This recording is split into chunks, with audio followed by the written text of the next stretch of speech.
الحمدللہ رب العالمین والصلاة والسلام علی سید الانبیاء والمرسلین اما بعد فاعوذ باللہ من الشیطان الرجیم بسم اللہ الرحمن الرحیم۔ السلام علیکم ناظرین، میں محمد عابد خان ہوں اور آپ یوٹیوب چینل دیکھ رہے ہیں۔ ناظرین، میں توہین رسالت کا جو قانون ہے 295C، میں اس کا دشمن نہیں ہوں، اس کا مخالف نہیں ہوں، اور نہ ہی میں توہین رسالت کرنے والے کو سزائے موت دینے کا مخالف ہوں، اور نہ ہی میں چاہتا ہوں کہ ملک میں گستاخی رسول ہو، توہین رسالت ہو، یہ چیز بڑھے۔ لیکن ناظرین، پھر میں کیا چاہتا ہوں؟ میں انصاف چاہتا ہوں۔ میں چاہتا ہوں کہ جو 95C قانون ہے، اس قانون میں ایسے طریقے سے اس میں امینڈمنٹ کی جائے، اس قانون کو ریویو کیا جائے کہ بے گناہوں کو سزا نہ ملے۔ سزا اسی کو ملے جو واقعی جس نے توہین رسالت کی ہو، سزائے موت اس کو ملے واقعی جس نے گستاخی رسول کی ہو۔ ہاں، اور یہی میرا آج کا موضوع ہے کہ ہم کیا کر سکتے ہیں اس قانون میں کہ بے گناہ لوگ بچ جائیں، اور جنہوں نے واقعی توہین رسالت کے مجرم ہوں ان کو سزائے موت دی جائے۔ کیا کیا جا سکتا ہے؟ ناظرین، پہلے ہم گستاخی رسول کو تھوڑا سا احادیث سے سمجھنے کی کوشش کریں گے۔ دو طرح کی احادیث ہیں جو مطلب کہ اس کا بنیاد بنتی ہیں ہمارے اس آج کی گفتگو کا جو موضوع ہے۔ ایک حدیث ہے جو مختلف طریقوں سے روایات سے ہمارے سامنے آتی ہے، سنن ابی داؤد ہے، اس کی حدیث ہے 4361۔ ایک وہ حدیث ہے جو کہ بہت زیادہ مشہور کی گئی اور جگہ جگہ پہ اس کی شہرت کی گئی اور اس کو بیان کیا گیا۔ میں آپ کو سناتا ہوں کہ ایک صحابی ہیں نبی کریم صلی اللہ تعالیٰ علیہ وسلم کے نابینا صحابی، ان کی کسی اہل کتاب عورت کے ساتھ شادی ہو گئی، اور وہ اہل کتاب عورت جو تھی وہ نبی کریم صلی اللہ تعالیٰ علیہ وسلم کو نعوذ باللہ گالیاں نکالا کرتی تھی، اور یہ صحابی رسول اس سے بہت تنگ تھے، اور وہ یہ کام اکثر و بیشتر کرتی رہتی تھی، اور دونوں میاں بیوی کا آپس میں جھگڑا جو ہوتا تھا وہ ہوتا رہتا تھا۔ ایک بار ایسے ہوا کہ وہ صحابی رسول جو ہیں وہ تنگ آ گئے، ان سے برداشت نہ ہوا، انہوں نے بار بار منع کیا، تو جب عورت باز نہ آئی، اس نے پھر نبی کریم صلی اللہ تعالیٰ علیہ وسلم کی شان میں نازیبا الفاظ کہے بلکہ گالیاں نکالیں، تو وہ جو صحابی رسول ہیں انہوں نے خنجر کا وار کر کے پیٹ پہ خنجر رکھا اور اوپر سے دبایا تو اس کو قتل کر دیا۔ صبح یہ ماجرا نبی کریم صلی اللہ تعالیٰ علیہ وسلم کی بارگاہ میں پیش ہوا، تو صحابی رسول نے ایسے ہی سارا واقعہ سنا دیا، تو نبی کریم صلی اللہ علیہ وسلم نے فرمایا کہ ٹھیک ہے، وہ گالیاں نکالا کرتی تھی اور اس کا خون رائے گا کیا۔ اسی طرح کا ایک واقعہ جو ہے اور بھی پایا جاتا ہے، اور مطلب یہ ہے کہ یہ دو تین روایات میں یہ ایک ہی واقعہ یا اس طرح کے ملتے جلتے واقعات ہیں۔ ناظرین، ایک ہے یہ پہلو، اور دوسرا پہلو ایک میں آپ کے سامنے یہ بھی لانا چاہتا ہوں۔ بڑا مشہور واقعہ ہے بخاری شریف کا، حدیث نمبر 4351 ہے کہ ذوالخویسرہ نبی کریم صلی اللہ تعالیٰ علیہ وسلم کی بارگاہ میں اس نے گستاخی کی، وہی مال غنیمت آیا اور اس کو تقسیم کرنے میں اس کو کوئی اعتراض تھا، تو اس نے حضور صلی اللہ تعالیٰ علیہ وسلم سے کہا اتق اللہ یا رسول اللہ، یا رسول اللہ، اللہ تعالیٰ سے ڈریے۔ یہ گستاخی تھی، یہ بالکل گستاخی تھی، یہ نازیبا کلمات تھے اور کبھی جچتے ہی نہیں تھے۔ حضور صلی اللہ تعالیٰ علیہ وسلم نے فرمایا تباہی ہو، بربادی ہو تیرے لیے، اگر میں نہیں اللہ سے ڈروں گا تو پھر کون ڈرے گا؟ مجھے سب سے زیادہ حق ہے اللہ تعالیٰ سے ڈرنے کا۔ اللہ تعالیٰ نے مجھے ڈر سنانے کے لیے بھیجا، اللہ تعالیٰ سے کس طرح ڈرنا چاہیے یہ سکھانے کے لیے بھیجا، اور تم مجھ پہ ٹرسٹ نہیں کرو گے، حالانکہ اللہ تبارک و تعالیٰ نے مجھے بھیجا اس لیے کہ زمین و آسمان والے مجھ پہ ٹرسٹ کریں، کل کائنات مجھ پہ ٹرسٹ کرے۔ تو وہ جو بندہ تھا اس نے کوئی معذرت نہیں کی، کوئی معافی نہیں مانگی، اور وہ وہاں سے پلٹا۔ تو ایک اصحابی رسول ہیں حضرت خالد بن ولید رضی اللہ تعالیٰ عنہ، وہ آگے بڑھے، کہنے لگے یا رسول اللہ، میں اس کی گردن نہ مار دوں، قتل نہ کر دوں اس کو؟ نبی کریم صلی اللہ علیہ وسلم نے فرمایا کہ لعلہ ان یکون یصلی، لا اے خالد بن ولید، اسے قتل نہ کرو، ہو سکتا ہے یہ نماز پڑھتا ہو۔ خالد بن ولید رضی اللہ تعالیٰ عنہ نے عرض کیا یا رسول اللہ، بہت سارے نمازی نماز پڑھتے ہیں لیکن جو وہ منہ سے کہتے ہیں ان کے دل میں نہیں ہوتا۔ یعنی یا رسول اللہ تو یہ بے ایمان ہے، یہ اگر نماز پڑھتا بھی ہے، کلمہ پڑھتا بھی ہے، تو اوپر سے پڑھتا ہوگا، دل سے نہیں پڑھتا ہوگا، تو اس کو قتل کرنے دیجئے۔ حضور صلی اللہ علیہ وسلم نے فرمایا نہیں، اس کو چھوڑ دو۔ پھر آپ نے فرمایا کہ اس کی نسل سے کچھ ایسے لوگ آئیں گے کہ جو یعنی امت میں خروج کا باعث بنیں گے، فرقہ بازی کا باعث بنیں گے، یعنی کہ آپ نے کافی ساری آگے اس کی نشانیاں بتائیں کہ ایسے ایسے لوگ ہوں گے، قرآن پڑھیں گے، نمازیں پڑھیں گے، لیکن قرآن ان کی جو ہے سینے سے نہیں اترے گا، حلق سے نیچے نہیں اترے گا۔ بہرحال نبی کریم صلی اللہ تعالیٰ علیہ وسلم نے قتل کرنے کی اجازت نہ دی، کیوں کہ وہ مسلمان تھا، کیوں وہ نمازیں پڑھتا تھا، کیوں اس کا حلیہ مسلمانوں والا تھا، وہ اپنے آپ کو مسلمان کہلاتا تھا، اپنے آپ کو مومن کہلاتا تھا۔ ناظرین، یہ دو روایات ہیں ہمارے سامنے، یہ توہین رسالت کے دو پہلو۔ میں نے ساری کتب احادیث کو کنگھالا، میں نے صحاح ستہ کی کتابوں کو کنگھالا، لیکن مجھے یہ دو طرح کے واقعات کتب احادیث میں ملتے ہیں۔ ایک وہ کہ جو صحابی رسول نے خود فیصلہ کیا اور اپنی بیوی کو قتل کر دیا، نبی کریم صلی اللہ تعالیٰ علیہ وسلم نے شان میں گستاخی کرنے کی وجہ سے بیوی کو قتل کر دیا۔ اور دوسرا واقعہ کہ نبی کریم صلی اللہ علیہ وسلم کے سامنے، صحابہ کرام کے سامنے ایک بندے نے آ کے گستاخی کی، بے ادبی کی، اور صحابہ کرام نے اس کے قتل کی اجازت چاہی، مانگی، لیکن نبی کریم صلی اللہ علیہ وسلم نے اس کے قتل کی اجازت نہیں دی۔ اور جب خالد بن ولید رضی اللہ تعالیٰ عنہ نے کہا کہ یا رسول اللہ مجھے قتل کرنے دیجئے، حضور صلی اللہ علیہ وسلم نے فرمایا لا لعلہ ان یکون یصلی، ہو سکتا ہے وہ نماز پڑھتا ہو۔ خالد بن ولید رضی اللہ تعالیٰ عنہ کہنے لگے یا رسول اللہ بہت سے نماز پڑھنے والے نماز پڑھتے ہیں لیکن اوپر سے پڑھتے ہیں، دل سے نماز نہیں پڑھتے۔ بہت سے کلمہ پڑھنے والے اوپر سے کلمہ پڑھتے ہیں، دل سے کلمہ نہیں پڑھتے، تو یہ بھی اسی طرح کا ہی بندہ ہے۔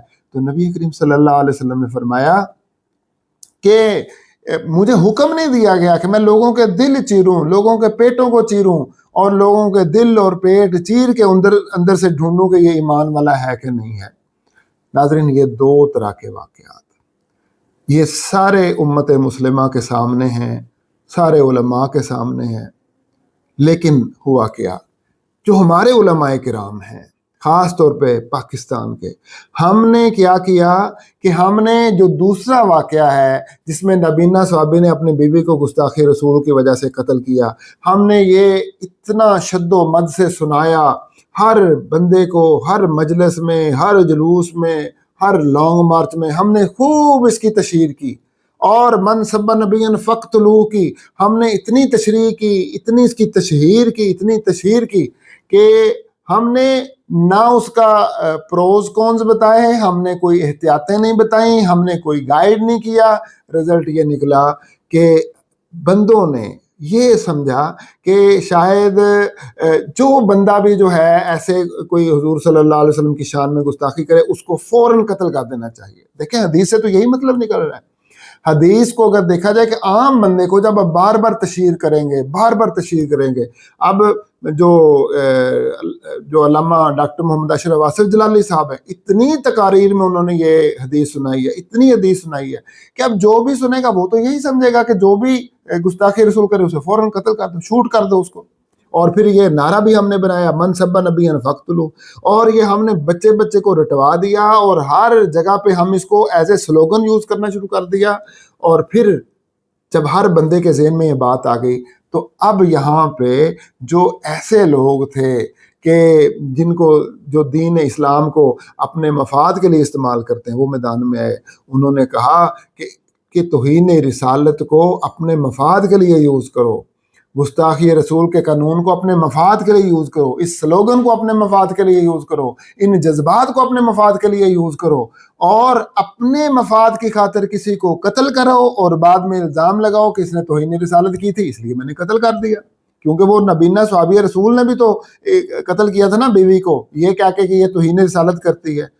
بھئی اس وقت تو وہ صحابی رسول پہ تو شک ہی نہیں ہو سکتا کہ وہ جھوٹ بولا ہو۔ دوسری بات یہ ہے کہ نبی کریم صلی اللہ تعالیٰ علیہ وسلم کے پاس وحی الہی آتی تھی، جبرائیل امین علیہ السلام آتے تھے، اللہ تبارک و تعالیٰ آپ کو بتا دیتا تھا۔ تو اگر وہ صحابی رسول جھوٹ بولتے تو حضور صلی اللہ علیہ وسلم کو فوراً وحی آ جانی تھی کہ یہ جھوٹ بول رہا ہے، یہ جھوٹ بول رہا ہے۔ اور اس کی گردن اتارو کہ اس نے جھوٹا قتل کیا ہے. لیکن ناظرین علماء کرام کو یہ سوچنا چاہیے تھا کہ اب وحی الہی ہمارے پاس نہیں ہے. ہمارے پاس وہ جو دور نبوت کے ثمرات تھے وہ ہمارے پاس نہیں ہے. نبی کریم صلی اللہ تعالیٰ علیہ وسلم پردہ فرما چکے ہیں. اب اگر کوئی بندہ اپنی بیوی کو قتل کرے گا یا اپنے کسی کو قتل کرے گا، اب کیسے اندازہ لگایا جائے گا؟ تو اب فیصلہ اور طریقے سے ہونا ہے.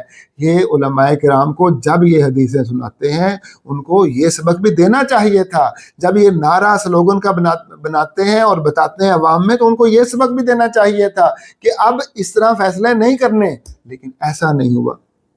علماء کرام نے صرف ایک ہی بات لوگوں تک پہنچائی، ایک ہی واقعہ لوگوں تک پہنچا اور ایک ہی پہلو سامنے رکھا کہ جناب من سب نبی فقتلوہ، اس نبینا نے اپنی بیوی کو قتل کیا تھا توہین رسالت کی وجہ سے. اب جو بندہ بھی توہین رسالت کرتا ہے آپ کے سامنے، وہ کوئی ایسا لفظ منہ سے نکالتا ہے اس کو قتل کر دو. لوگوں نے ناجائز فائدہ اٹھایا. فائدہ کیا اٹھایا؟ خوشاب کے اندر بینک مینیجر کو سیکورٹی گارڈ نے قتل کر دیا. تنازع کچھ اور تھا، بعد میں اچھل رہا ہے، کود رہا ہے، چھلانگیں لگا رہا ہے، اور کیا کہہ رہا ہے جناب؟ کہہ رہا ہے کہ یہ اس نے توہین رسالت کی تھی. پورے خوشاب نے کیا، پورے علماء نے اس کا ساتھ دیا. بعد میں پتہ کیا چلا کہ جھوٹا بندہ ہے، وہ تو مسئلہ کچھ اور تھا. وہ تو خوشاب کا جو مینیجر تھا بینک میں، وہ تو عاشق رسول تھا. پھر وہ جو سری لنکا کا مینیجر سیالکوٹ میں وہ قتل ہو گیا، کیا مسئلہ تھا؟ وہ بھی تنازع کچھ اور تھا. وہ مینیجر ڈانٹتا تھا، ڈپٹتا تھا، سختی کرتا تھا، کھینچتا تھا، اور جو کام نہ کرے اسے کھینچنا چاہیے. تو لوگوں کے دل میں گرج تھی، اس کے خلاف بغض تھا، عناد تھا. اس بغض اور عناد کو نکالا گیا کیا؟ توہین رسالت کا بہانہ بنا کے. الیاذ باللہ، استغفر اللہ ثم معاذ اللہ، کہ اتنا مقدس لفظ ناموس رسالت، ناموس رسالت اتنا مقدس لفظ کہ نبی کریم صلی اللہ تعالیٰ علیہ وسلم کی ناموس کی خاطر ان کے ناموس کو بہانہ بنا کے اپنے ذاتی عناد پہ قربان کر دیا گیا. نعوذ باللہ من ذالک. اور ابھی تازہ جو گجرانوالہ میں واقعہ ہوا، پھوپھی کو قتل کر کے وہ شخص باہر آیا اور خنجر اس کے ہاتھ میں تھا، دندنا رہا تھا. پوچھا کیا ہوا ہے؟ یہ جی گستاخ رسول تھی پھوپھی. نعوذ باللہ من ذالک، نعوذ باللہ من ذالک. اور پتہ چلا بعد میں کہ جائیداد کا تنازع تھا. ناظرین یہ کس وجہ سے؟ یہ اس وجہ سے کہ ہمارے علماء کرام نے وہ احادیث بار بار پڑھ کے سنائیں اور لوگوں کو یک طرفہ ٹریفک چلائی، لوگوں کو یک طرفہ جو ہے تیار کیا، اور پھر لوگوں نے اس کا فائدہ اٹھایا، ناجائز فائدہ اٹھایا. ناظرین ابھی بھی پاکستان کے عدالتوں میں ہزاروں لوگ جو ہیں وہ بے گناہ جکڑے ہوئے ہیں. ان کو توہین رسالت میں پھانسا گیا ہے. اگر آپ ایف آئی آر کا مطالعہ کریں اور ان لوگوں سے جا کے پوچھیں، آپ کو صاف پتہ چلے گا کہ ان لوگوں کو پھنسایا گیا ہے.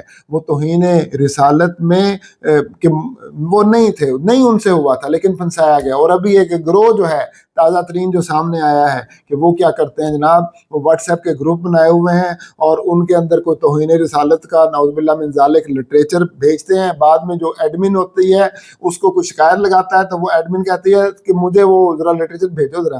تو جب وہ اس کو پرسنل نمبر پہ بھیجتا ہے تو پھر کیا ہوتا ہے، وہ ایڈمن جو ہوتی ہے اسی کے خلاف ایف آئی اے میں چلے جاتی ہے کہ یہ جی توہین رسالت کا مرتکب ہوا ہے، اس نے مجھے دیکھو لٹریچر بھیجا. کیسا گھناؤنا کاروبار ہے، کیسا گھناؤنا کاروبار کہ ناموس رسالت اتنا مقدس لفظ تھا، اس کو بچانے کی خاطر ایک قانون بنایا اور لوگ اس کا فائدہ اٹھا کے بے گناہ لوگوں کو پھانس رہے ہیں. بے گناہ لوگوں کو پھانسا جا رہا ہے. کتنے لوگوں نے اپنا دین چھوڑ دیا ہوگا اس وجہ سے کہ ان کو جب بے گناہ پھانسا گیا تو کیا ان کا عالم ہوگا. استغفر اللہ العظیم. تو ناظرین میں یہ چاہتا ہوں کہ یہ جو توہین رسالت کا قانون ہے، دیکھیے اس کو عرصہ دراز ہو گیا. ہم تو ضیاء الحق جو تھا اس کے دور سے سن رہے تھے کہ وہ اس قانون کو جو ہے اس نے پاس کروانے میں، اس پہ کام شروع ہوا، پھر جا کے یہ پاس ہو گیا. تو لیکن آج تک ایسا نہیں ہوا. ناظرین قانون بنتے ہیں کس کے لیے؟ قانون اس لیے بنتے ہیں کہ قانونوں کے اندر اس کو بہتر کیا جائے، اس کے اندر امینڈمنٹ کی جائے، اس کے اندر اجتہاد کیا جائے، دیکھا جائے اس کو اور بہتر کیسے بنایا جا سکتا ہے، بے گناہ کو کیسے اس سے بچایا جا سکتا ہے، اور جو گناہگار ہے اس کو ایسا سخت بنایا جائے کہ وہ نکل نہ سکے اس میں سے. قانون تو اس لیے ہوتے ہیں کہ ان کے اوپر ورکنگ ہو، اس کے اوپر پھر ورکنگ ہو، پھر ورکنگ ہو، اور بہتر بنایا جائے، اور بہتر بنایا جائے، اور بہتر بنایا جائے۔ لیکن ناظرین، آپ نے کبھی دیکھا کہ کسی علماء نے ڈیبیٹ کی ہو اس کے اوپر، کوئی پریس کانفرنس کی ہو، کوئی اجلاس کیا ہو، کوئی آپس میں بیٹھے ہوں کہ مل بیٹھ کے اس کا کوئی حل ڈھونڈیں، حکومت کو کوئی جو ہے سجیشن دیں؟ کیا توہین رسالت جو ہے اہل تشیع کا مسئلہ نہیں ہے، اہل حدیث کا مسئلہ نہیں ہے، اہل دیوبند کا مسئلہ نہیں ہے، بریلوی کا مسئلہ نہیں ہے؟ تمام علماء کا، جن کا نبی کریم صلی اللہ تعالیٰ علیہ وسلم کا جو کلمہ پڑھتے ہیں ان کے ساتھ اس کا تعلق ہے۔ تو کیا سارے علماء کو اس پر بیٹھنا نہیں چاہیے تھا؟ آپس میں مشترکہ ایک لائحہ عمل نہیں بنانا چاہیے تھا؟ لیکن نہیں، ایسا نہیں ہوا۔ اس وجہ سے نہیں ہوا کہ یہ علماء کے لیے مسئلہ ہے ہی نہیں۔ علماء نے سیاست کے طور پہ استعمال کیا، اس کو ایک پریشر گروپ بنانے کے لیے اس 295C کو استعمال کیا، بجائے اس کے کہ وہ اس کے اوپر ورکنگ کرتے اور بیٹھ کے اس میں سے جو ایسی چیزیں ہیں کہ جن کی وجہ سے بے گناہ کو پھانسا جاتا تھا، ان چیزوں کو اس میں سے نکالتے اور تبدیل کرتے۔ ان علماء نے اس کو ایز اے سیاسی سلوگن استعمال کیا اور انہوں نے کہا کہ ٹھیک ہے، ہوتا ہے تو ہوتا رہے۔ رزلٹ کیا نکلا؟ بے گناہ جیل میں، اور قانون جو تھا وہ اس کی شہرت خراب ہوئی۔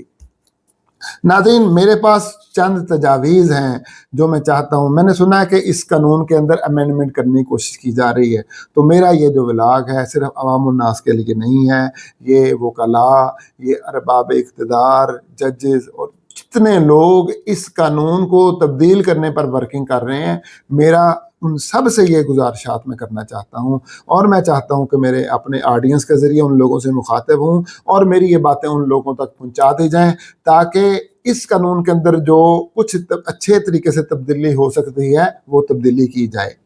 ناظرین، میں نے جو تجاویز رکھی ہیں یہ تقریباً کل 7 تجاویز ہیں، اور پہلی تو یہ ہے کہ یہ جو ہے نا اس بندے پر FIR کٹے جس نے توہین رسالت کی ہو، واضح توہین رسالت کی ہو، ایمبیگوس نہ ہو، یعنی کچھ کہے جی توہین رسالت ہے، کچھ کہے نہ ہو، تو ایمبیگوس نہ ہو، ٹھیک ہے۔ اور میں مثالیں نہیں دینا چاہتا، آپ کو اچھی طرح سمجھ ہے کہ ایمبیگوس کیا چیز ہوتی ہے اور واضح کیا چیز ہوتی ہے، یعنی کنفیوژن کا شکار نہ ہو، وضاحت سے وہ توہین رسالت ہو۔ دوسرا، توہین رسالت جو ہے یہ نہ ہو کہ جی 4 بندے کہہ رہے ہیں جی اس نے توہین رسالت کی ہے تو پھر FIR کاٹ دی جائے اور ان کے پاس کوئی ثبوت نہ ہو۔ دیکھیے، ہمارا نظام شہادت جو ہے نا، لوگوں کا اخلاق کردار بہت تباہ ہو چکا ہے۔ اب جب ہم اس کو یوز کرنے لگ پڑے ہیں دین ایمان کو اپنے ذاتی دشمنیوں کے لیے اور مفادات کے لیے اور ناموس رسالت کو لوگوں نے یوز کرنا شروع کر دیا ہے، تو پھر ایسا نہ ہو کہ کوئی بندہ کہے جی میری بیوی نے گستاخی کی ہے، کوئی کہے میرے چچا نے کی ہے، اور کوئی کہے میرے محلے دار نے گستاخی کی ہے، اور اس پر FIR کاٹ دی جائے۔ باقاعدہ جب FIR کاٹنے لگے تو جو SHO یا جو آفیسر FIR کاٹ رہا ہے وہ FIR کٹوانے والے سے پوچھے ریکارڈ دو، کوئی ریکارڈنگ، کوئی آڈیو ریکارڈنگ، کوئی ویڈیو ریکارڈنگ، کوئی پرنٹ ریکارڈنگ۔ تو جب تک آڈیو، ویڈیو یا پرنٹ ریکارڈ نہ ہو، ثبوت نہ ہو، اس وقت تک FIR صرف زبانی کلامی توہین رسالت پر نہ کاٹی جائے۔ یہ میری رائے ہے، میں یہ نہیں کہتا کہ یہ کوئی فیصلہ ہے، یہ میری رائے ہے اور میری معصومانہ رائے ہے، اور میں نے اپنی کوشش کر کے یہ رائے دینے کی کوشش کی ہے۔ اور اسی سے متعلقہ بات ہے، صرف شخصی شہادت پر فیصلہ نہ کیا جائے، اس وجہ سے کہ ہم لوگ اپنا ایمان بیچ دیتے ہیں۔ بہت سارے لوگ ہیں جو چودھریوں کی خاطر، جو مال کی خاطر، جو پیسے کی خاطر جھوٹی گواہیاں بھی دیتے ہیں، جھوٹی قسمیں بھی اٹھاتے ہیں اور اپنا ایمان بیچ دیتے ہیں۔ تو صرف کس بندوں کی شہادت پر فیصلہ نہ کیا جائے، بلکہ وہی پہلے والی بات، کوئی ریکارڈ ہو، کوئی پرنٹ ثبوت ہو، کوئی ویڈیو ریکارڈنگ ہو، کوئی آڈیو ریکارڈنگ ہو، اس طرح کا کوئی ثبوت ہو، اس کا فرانزک کروا کے کہ کہیں یہ AI کی تو نہیں ہے، تو پھر جو ہے وہ اس کا جو ہے فیصلہ کیا جائے، صرف شخصی شہادات پر فیصلہ نہ کیا جائے۔ اس کے بعد چوتھی، اگر توہین غلط فہمی کی بنا پر ہو تو معافی کی چھوٹ ہو، کہ اگر جو توہین رسالت کرنے والا ہے وہ کہے کہ جی مجھ سے غلط فہمی ہو گئی، میں یہ نہیں چاہتا تھا، میں تو یہ چاہتا تھا اگر آپ لوگوں کو یہ توہین رسالت لگی ہے میں اپنے الفاظ واپس لیتا ہوں۔ اگر ایسا ہو تو پھر اس کو معاف کر دیا جائے، کیونکہ غلط فہمی کی بنا پر اس کو توہین رسالت سمجھا گیا، اس کے کلام کو یا اس کی بات کو یا اس کے قول کو یا اس کے عمل کو غلط فہمی کی بنا پر توہین سمجھا گیا ہے، تو پھر غلط فہمی جہاں پہ ہو اس کو جو ہے چھوٹ دیا جائے، اس کو رگڑا نہ جائے کہ اب بس غلط فہمی ہے یا جو مرضی ہے، اب یہ تمہارا یہ کام ہوا ہی ہوا ہے، اس لیے توہین رسالت کا فتویٰ لگے گا ہی لگے گا۔ اور مسلمان اور کافر میں فرق کیا جائے، یہ میں نے بخاری شریف کی حدیث نمبر 4351 سے یہ چیز پوائنٹ اخذ کیا ہے کہ نبی کریم صلی اللہ علیہ وسلم نے خالد بن ولید رضی اللہ تعالیٰ عنہ نے کہا یا رسول اللہ اس کو قتل کر دوں، آرڈر دیں، اس کی گردن مار دوں، اڑا دوں گردن؟ حضور صلی اللہ علیہ وسلم نے فرمایا لا لعلہ ان یکون یصلی، ہو سکتا ہے خالد یہ نماز پڑھتا ہو تو اس کو قتل نہیں کرنا۔ کو نماز کون پڑھتا ہوگا؟ مسلمان ہوگا تو نماز پڑھتا ہوگا، مطلب یہ تھا کہ یہ مسلمان اہل ایمان ہے لگتا ہے، تو اس وجہ سے اسے قتل نہ کرو۔ اچھا، اب وہاں سے میں نے پوائنٹ لیا ہے، خالد بن ولید رضی اللہ تعالیٰ عنہ نے کہا کہ لوگ نماز پڑھتے ہیں اندر سے نمازی نہیں ہوتے، اوپر سے نماز پڑھتے ہیں۔ حضور صلی اللہ علیہ وسلم نے فرمایا کہ مجھے دل چیرنے کا اور پیٹ چیرنے کا آرڈر نہیں دیا گیا، میں تو ظاہر پہ چلنے والا ہوں، مجھے آرڈر دیا گیا کہ میں ظاہر پہ چلوں۔ اب دیکھیے حضور صلی اللہ علیہ وسلم کے پیچھے وحی الہی تھی، آپ دیکھ سکتے تھے کہ اس کے دل میں کیا ہے، واقعی گستاخ رسول ہے کہ نہیں، تو آپ اس کو قتل کا آرڈر دے دیتے، لیکن آپ نے آرڈر نہیں دیا، کیونکہ آپ نے تعلیم یہ دی کہ ظاہر پر جاؤ، اور مسلمان کے قتل کا فتویٰ نہیں آپ نے جاری کیا، مسلمان کے قتل کا حکم جاری نہیں کیا۔